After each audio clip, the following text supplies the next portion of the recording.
Hello and welcome to this live stream here on Webpiano Academy. Today we have with us a pianist and piano teacher, Kelley Wong, who is if I remember correctly, you are in Oregon, right? Not quite. No, No. almost. Almost. Well, you got it right. I'm on the West Coast, but I'm in Vancouver, BC, in Canada. Oh, in Vancouver. Yes, I remember correctly. Oh, yeah, I remember the site. You got the right side of. You got the correct side. Yeah, because of the time zone. Yes. And so you teach piano, you're a pianist. What inspired you to become a piano teacher, and how did your journey in music education begin? Yeah, that's a good question. I always tell this story when people ask me. I actually just kind of happened upon piano. When I was 6, my father asked me, and I remember this so clearly. I always say that I was tricked into learning piano because my father asked me if he first said that my cousin, who's the same age as me, was starting to learn piano, and if I would like to learn an instrument. And I don't know why I said this, but I said, yes, I do. I would like to learn the saxophone. And I don't know why I said that when I was that age, but that's what I wanted to learn.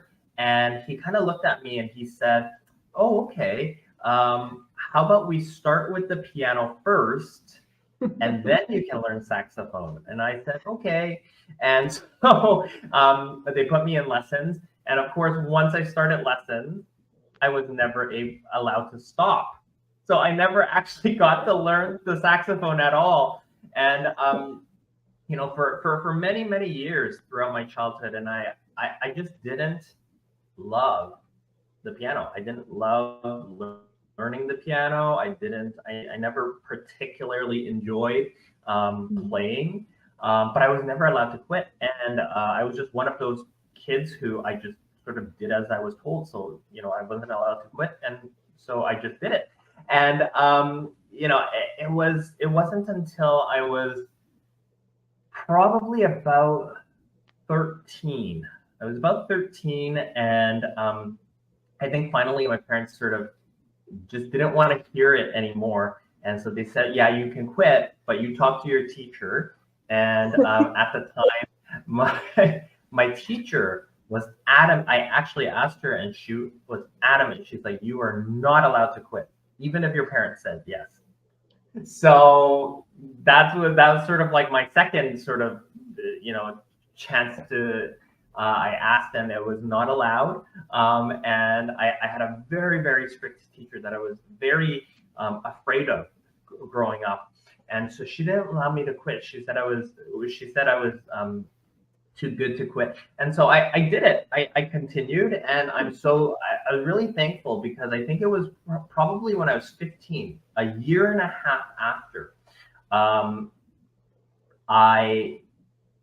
for whatever reason, I can't even explain it, I fell in love. I fell in love with the piano. I fell in love with the piano. I fell in love with playing and classical music. And at that point, that's sort of when I decided that that's what I wanted to do. Basically the rest of my life. So I was really thankful that I wasn't allowed to quit, and I sort of continued to pursue music and continue to work in music.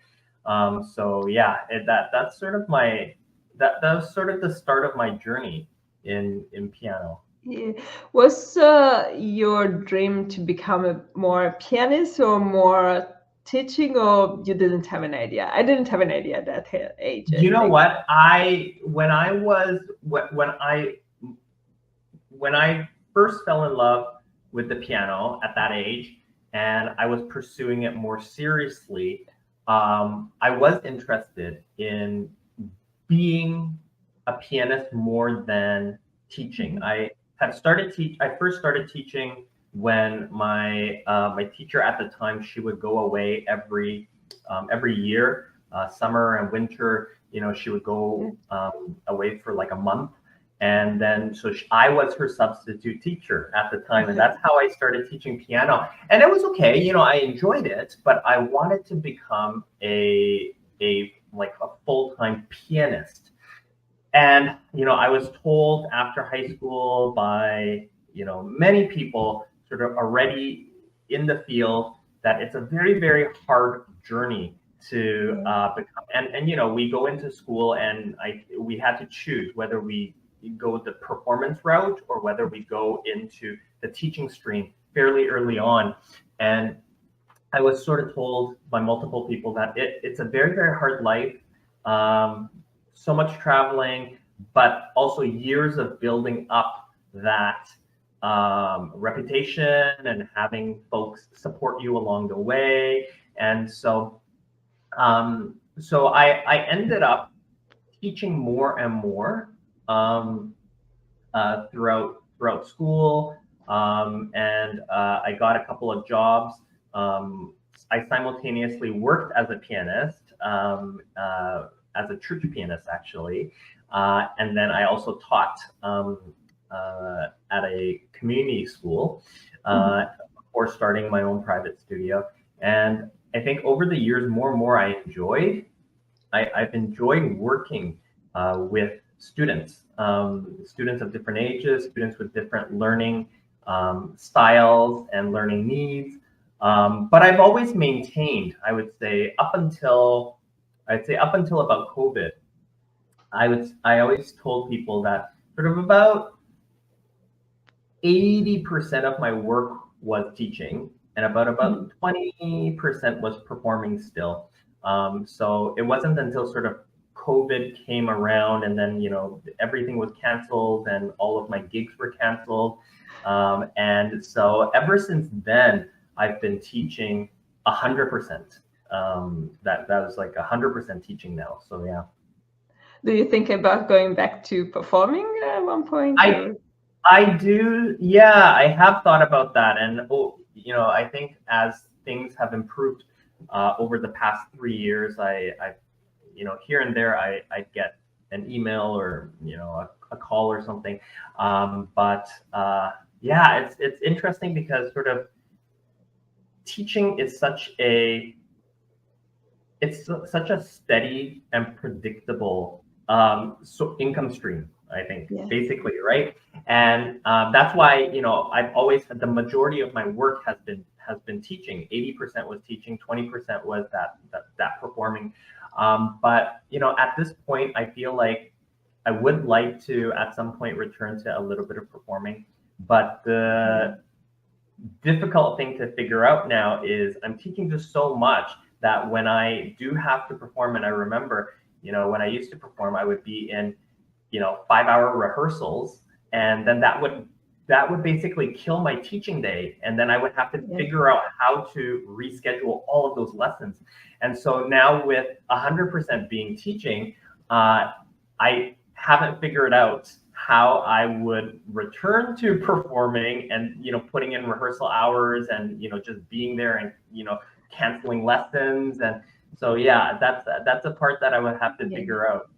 Yeah, if you think about how much you have to practice to perform 1 hour, or 90-minute concerts, it is a lot of time that goes there, and then it is not, you don't get paid per hour or practicing. Absolutely, yeah, absolutely, and that's the other thing, right? The rehearsals and performance and all of that aside, there's also the practice time that you put in. And when I for most days I teach till anywhere between 9 and 10 p.m. And by the time I'm done teaching, I'm just sort of like I can't even think about spending another hour practicing, because my brain is just so like I'm done at 10 p.m.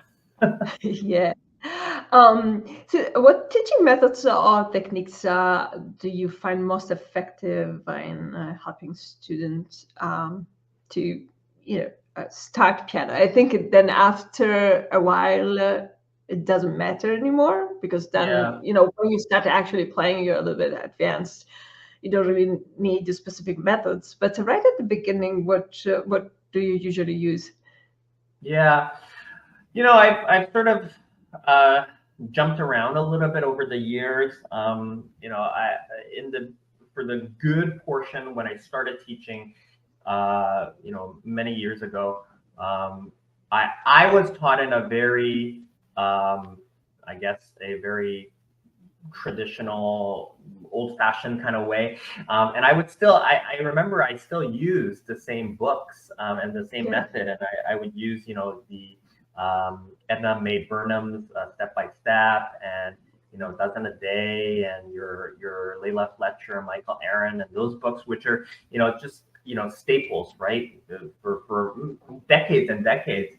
But I think the last many years now, I've sort of felt that those books, I think them being quite a bit older and an older method and style, they just don't resonate as well, at least with the students that come to me in my studio and they're starting out. And so I've switched. I've explored the Alfred series, the Bastion books, Piano Adventures, and I'd say the last about maybe 10 years, I've stuck with the Piano Adventure series, because I find that in terms of pacing and in terms of how engaging it is, especially for the younger children, I find that it's a good approach.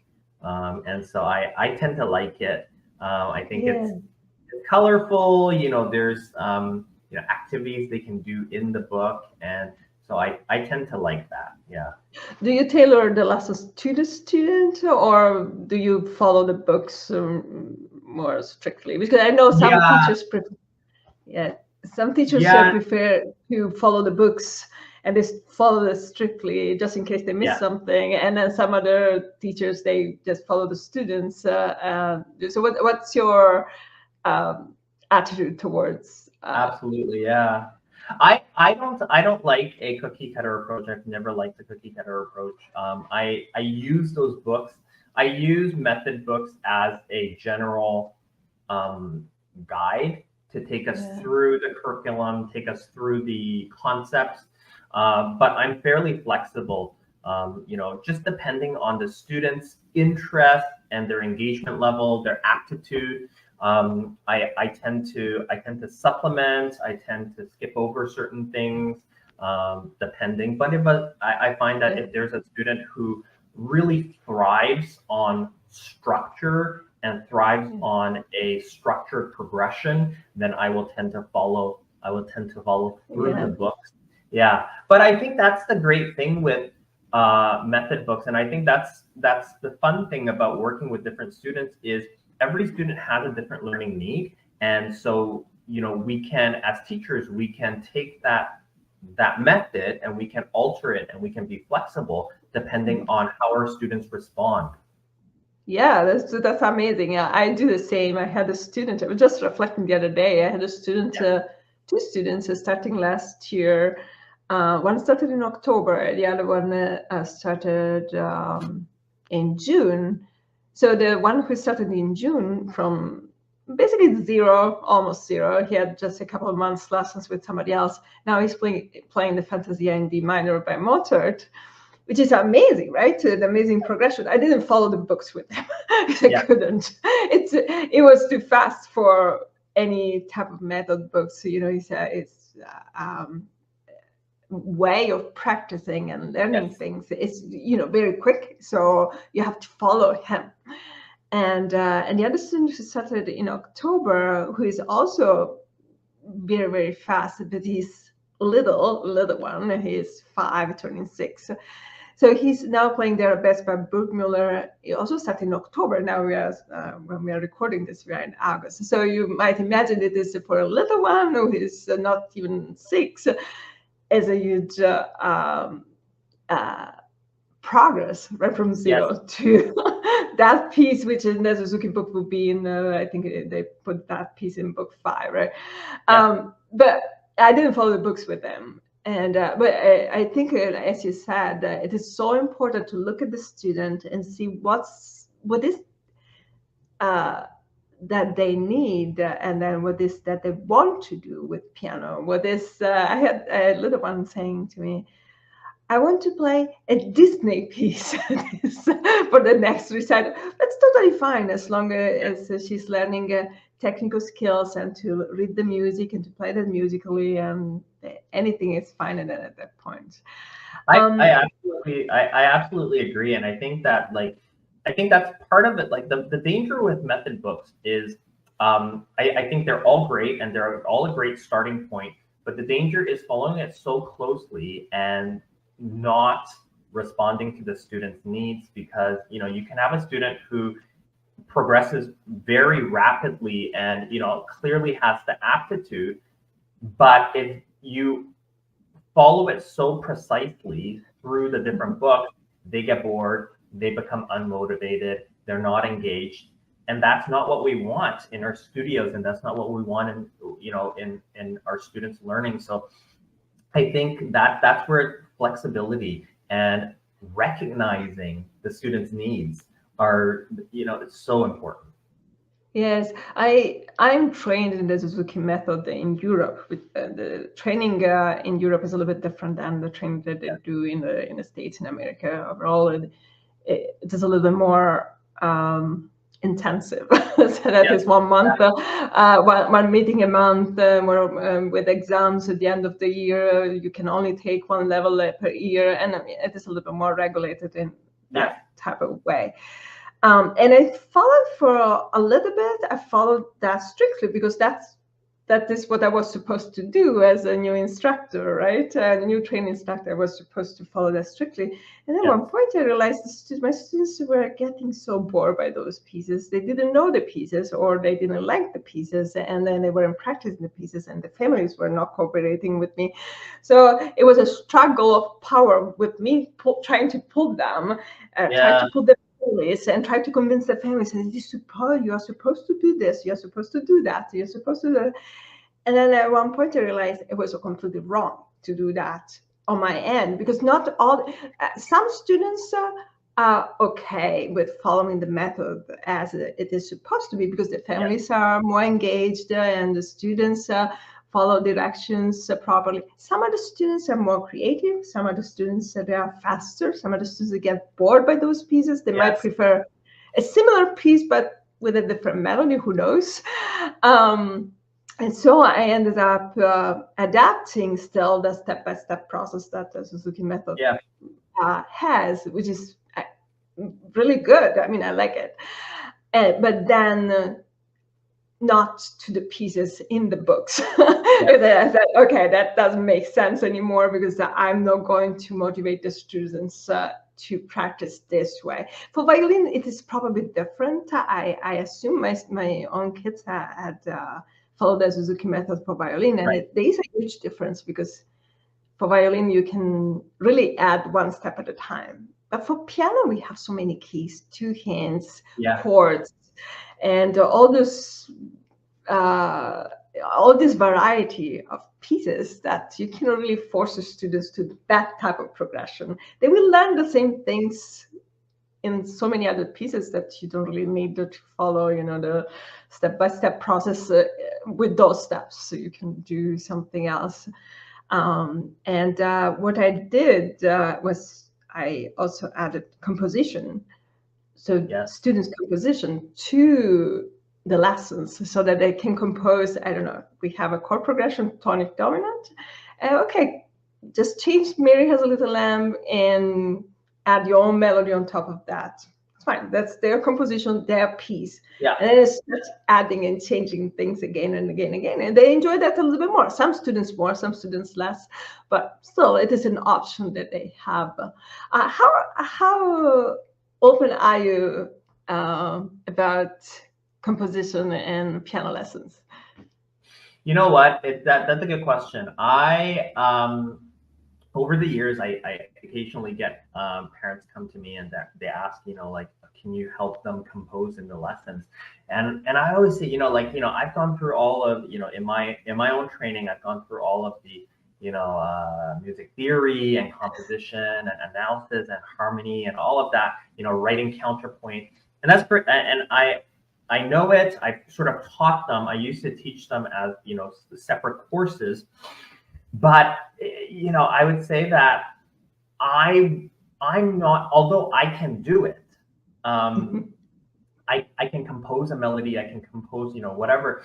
I'm not the most comfortable teaching it in a less structured way at the piano, because when I used to teach them as courses, it's really structured in terms of the rules of harmonization and the steps and the structure of what you're composing and binary form and ternary form, or etc.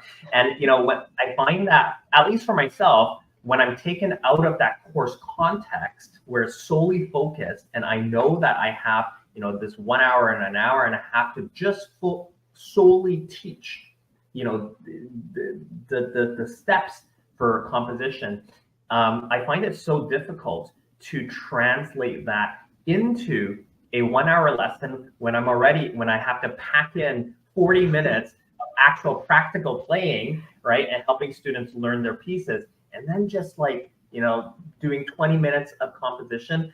I find that really difficult, and to maintain sort of from lesson to lesson, to maintain that sort of knowledge flow. I find that quite difficult. So I'll always say I'm not the best person to come to if you want that incorporated in your lessons. It's just sort of like improvisation. I sometimes have parents ask me about that, and I always say I can do it myself, improvising, but I'm probably not the best person to teach it, because although I can do it, I can't, it's harder for me to sort of break down the different steps, because I find that when I'm improvising something on the piano, I almost don't think of it at, step by step, and this is what I'm going to do, this is what I'm going to do, and this is the next step. And so for me to then try to teach that and break it down, I find that very difficult. May I give you a suggestion? Yeah, absolutely. So I'm also trained to teach in elementary schools, and my parents were elementary school teachers. So at one point, I realized that, for example, Mozart, right? Mozart, Beethoven, they were already writing their own pieces while learning the piano, right? They weren't really taking composition lessons, because, I mean, they didn't have that many books out there. They didn't have that many methods out there, so they had to write their own music. And what they learned to do was based on patterns, right? If you take Czerny etudes, for example, you only have patterns. The left hand and the right hand, and then you follow that pattern, and then you have your own little etude, or you have your little minuet. Because you are following certain patterns, certain schemas. So what I do with my students is I start with storytelling. So they write a story, and then they invent some sounds. They go together with that story. And it can be any sounds, even clusters are fine, just black keys are fine, walking on the fingers. And they write like that. So they literally write clusters, or they invent a name for that sound, right? That's the sound of the birds. And they invent also a symbol for that. So that's a very, very, very first step that you can do with students who are just starting. First lesson, you can do that, because they're like, oh, okay, let's compose our own first composition, and then you tell me what you're doing, and I write down, and you invent a story, maybe any type of little story, 1 page long, that is very, very simple. Like there were 2 cats, the cats went outside, they got lost, and then they found the house again. It's a very, very simple story. And then the second step, as soon as the students start playing something else, I let them model whatever they're playing, because that's what you are doing when you are improvising. You're modeling whatever you have learned, or you have in your library, in your head. you're modeling that and you're improvising, you're changing that around, right? That's improvisation. You're adapting the models to something else. And then let the students do that, and you see that it's not composition, it's just playing your own music. It's not called composition. It's just playing your music, and you write down with any type of notations that they can remember. It doesn't have to be, it can be letters. It doesn't have to be, proper notation, or it doesn't have to be proper structure. And at one point, when they start modeling things, they will start realizing, oh, that's a phrase. Oh, this is an ABA part. Oh, that's A, B, A, C. Oh, that's, they don't even need to name those things. They can label with whatever. I had the student who is playing a student is playing the first loss. So we labeled the different parts with different names.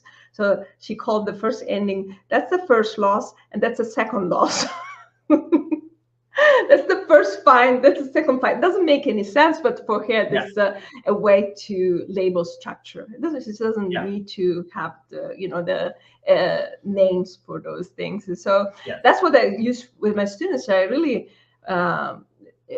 it is, I think it is a trend that is going on right now that, in piano teaching, that we should, or in teaching music in general, we should include a little bit more the music that students are producing rather than just music that has been produced and composed by somebody else. But that's a long way, because we weren't trained to do that. We weren't used to do that. No, and I mean, that's a great tip. And I like that. I like that you're incorporating the idea of stories into sort of making up music, because I talk to my students a lot about storytelling through their music, right? Not in terms of like, making up their own music, but, when we're playing, whatever piece, it could be a classical piece. I tell my students, create a story, take some images and create a story, and tell me that story through the music when you're playing it, because I think that is so important to bringing to life that piece, right? And incorporating creativity in their own playing, and it adds a different dimension to it. So I really like that you use that. Or I'm gonna try that this studio year. Actually, I'm going to try that in working with students in storytelling, but creating their own music. Yeah, let me see then how it comes. So maybe you can post down in the interview here. Absolutely. And I also I liked how you mentioned, we weren't trained to, teach in this way in terms of, incorporating this into our lessons, because similar to you, I come from a very sort of traditional classical training. My teacher was this, really strict German trained lady, and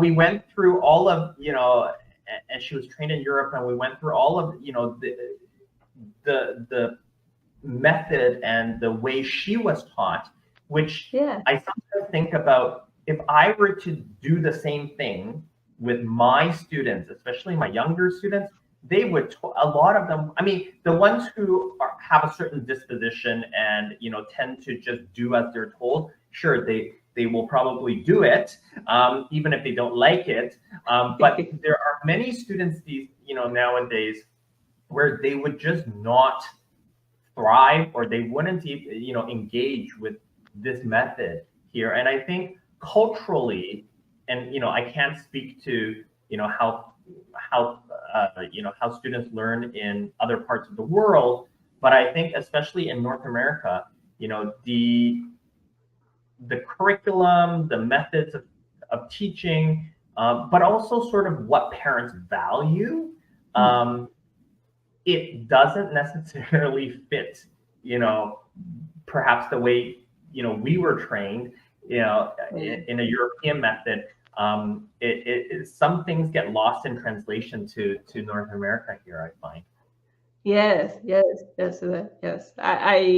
I taught in Italy, in Germany, and I had some classes in former Yugoslavia and Kosovo, and I saw a huge difference in the students' attitude towards the teacher and the teaching in general and their learning. For example, in Kosovo, they didn't have proper pianos, but they were so excited about learning new things. They would just try to get everything out of you. And then in Germany, they were more disciplined and more structured. And I still thought when I was teaching in Germany that Italian students were much better in terms of, practicing. And German students had still, a lot of activities, and they played 2-3 instruments. Then I came to the States. I changed my mind about German students. I thought, okay, they were still practicing. Here students are overloaded, in the States at least. They're overloaded with activities, and they have really little time for piano practicing. I mean, I completely agree. I completely agree, because I, just thinking about my own students, and when I audition new students, when I interview parents, I always ask, just for my own sake of knowing, I always ask, what kind of extracurricular activities are you involved in, or is your child involved in, to just give me a sense of how much of their day can be devoted to music, learning music, right? And it's a way for me to, and I ask families, what are the music goals here for lessons, right? Because it helps me not only adjust my own expectations as a teacher, but also to, sort of tailor and create a curriculum that meets what their goals are. I always say practice has to, it's great. I always say you should practice daily, but it should also be realistic, because, I have so many students who are they're in high level competitive sports, playing at a provincial, national level. And, I'm just thinking of one student who's a competitive figure skater, and she is on ice 7 days a week training. And, by the time she gets home, it's 8:30 and she hasn't even had dinner yet. And so, can I expect her, and she still has homework to do for the next day for school. So can I expect her to sit at the piano for an hour every single day? I mean, as much as it would be nice, I can't expect it, because it's just not realistic when, she gets 30, right? So, it's sort of working with expectations. But I find that students in North America are very, there's just a lot on their plates. Yes, especially with sports. I think there are a lot of sports, and they have a lot of. During the week, maybe they come to piano lessons once, but then they have the entire day filled with all those other things going on, and coding and math classes and everything else, especially here. Do you work differently with?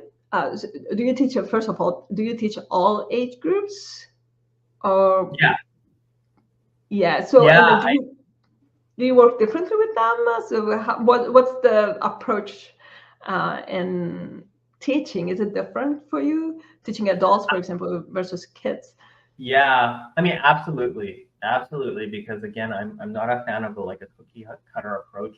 I think not only different age levels, and I do work. I mean, my youngest right now is 5. My youngest student is 5.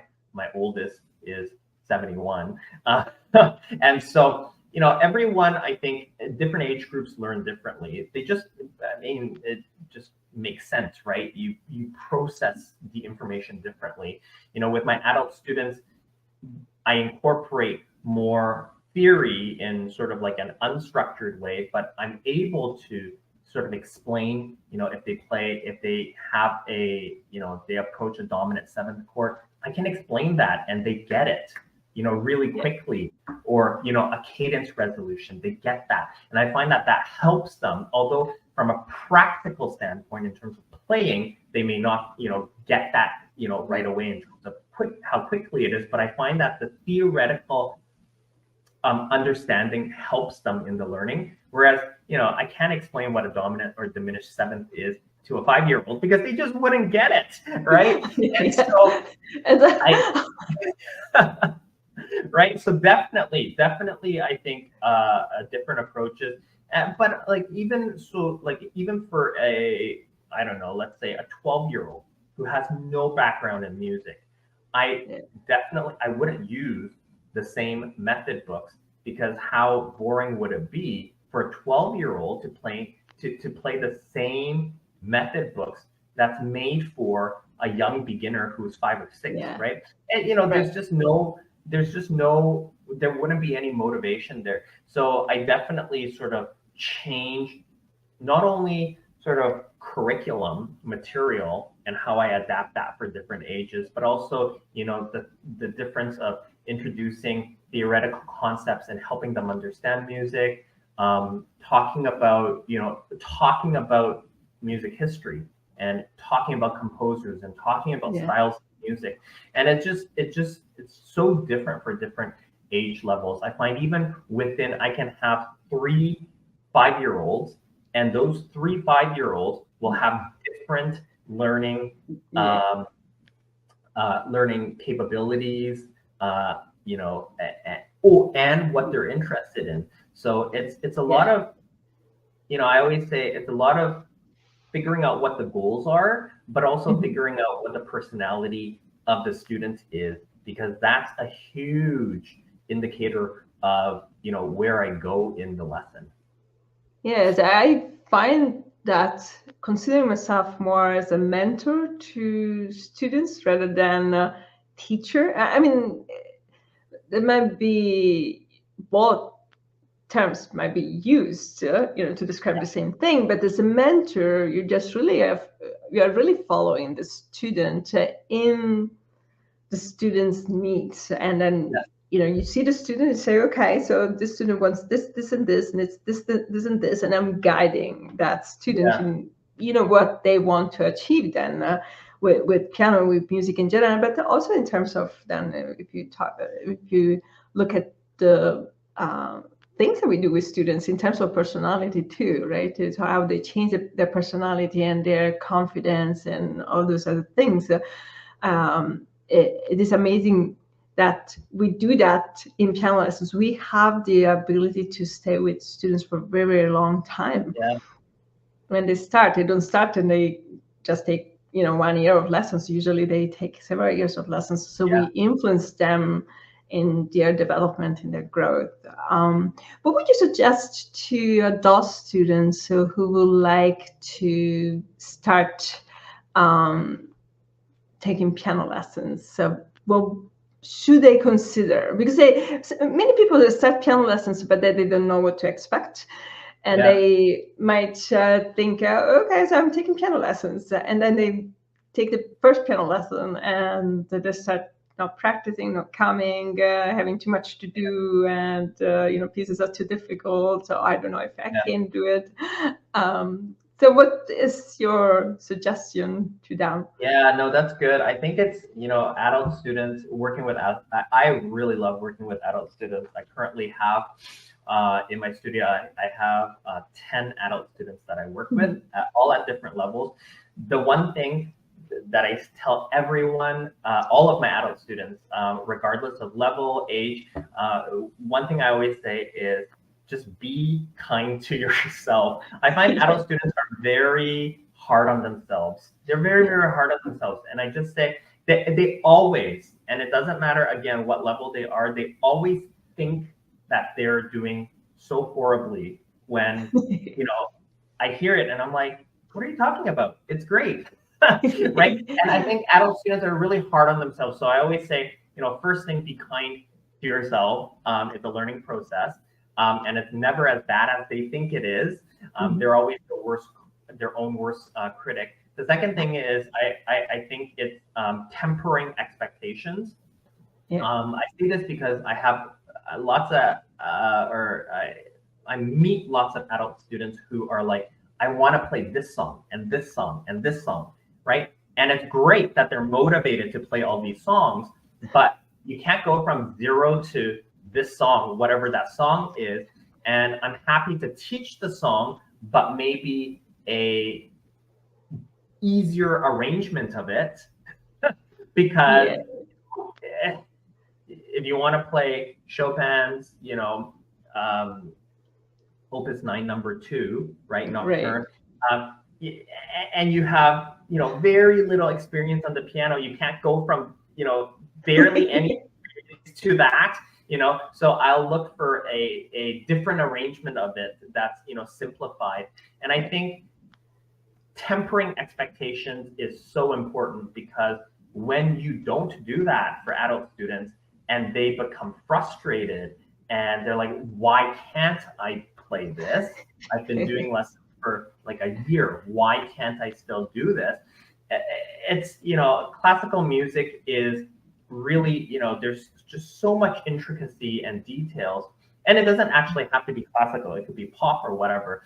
But there's so much, embedded into learning music, that if you don't have that strong foundation, if you don't have that basis, it's really hard to get there to meet your expectations. Yeah. So I think tempering those expectations to still be able to play what you want to play, but maybe not the exact version, and slowly sort of building up those skills while maintaining engagement level and maintaining motivation and maintaining interest is a big. Yes. At times when I have students having those pieces that they're too difficult for them, they want to play them, but they're not there yet.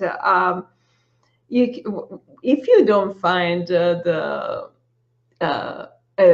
facilitated version, easier version for that piece, I start crossing out notes. Don't do this, don't do this, don't do this, don't do this, don't do this. And then it's very simple, and you have the melody, you have an accompaniment, and they're satisfied with that. So it doesn't have to be, as long as you know that you're not playing the original version. You don't go around and say, oh, I'm playing the Chopin ballade, blah, blah, and you don't know that this is an easy version of that.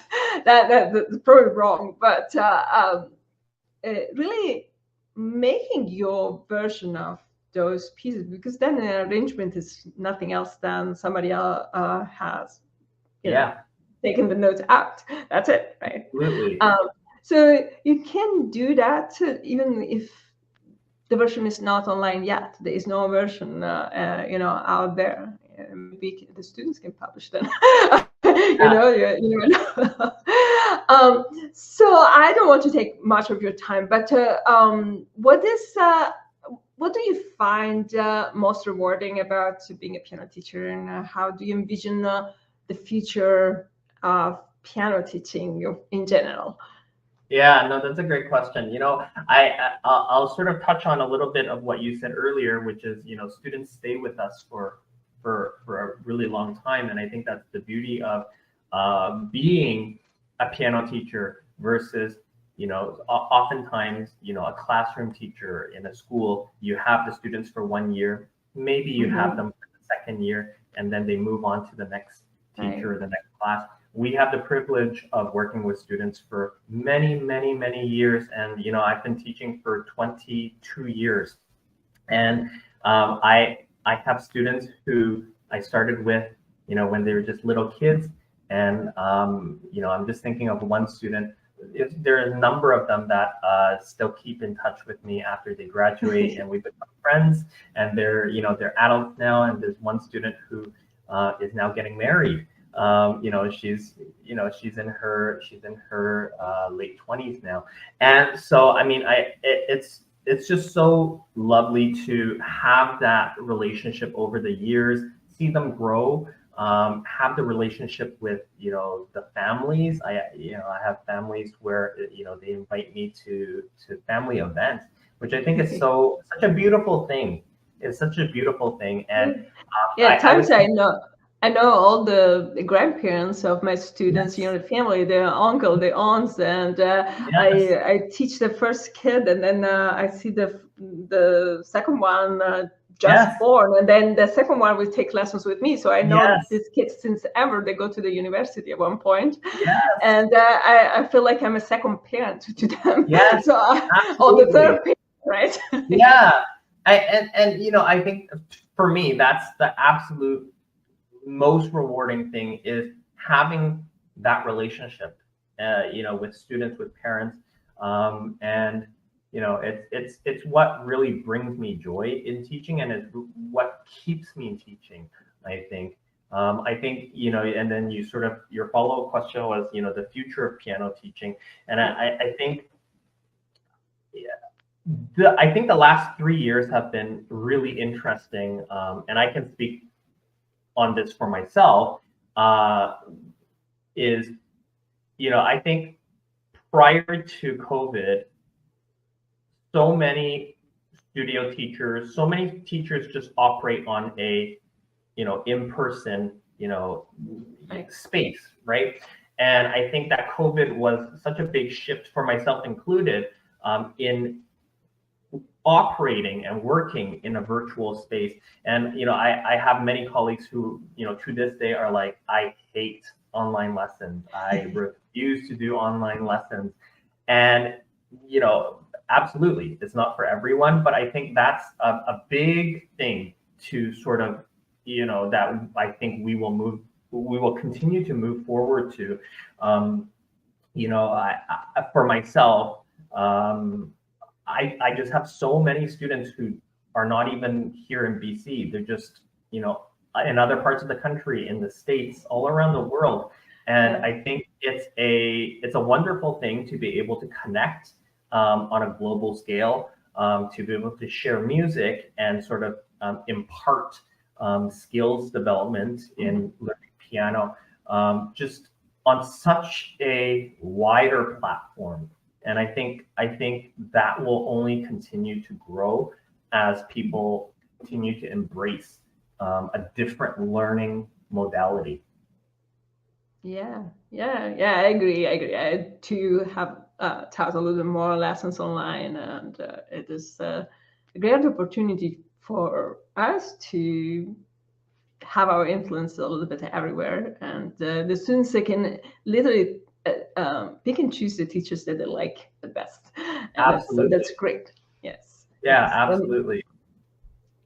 Thank you so much for being here with us today for this live stream. I will post a link to your website in the description, and your contact information, so just in case somebody would like to get in touch with you.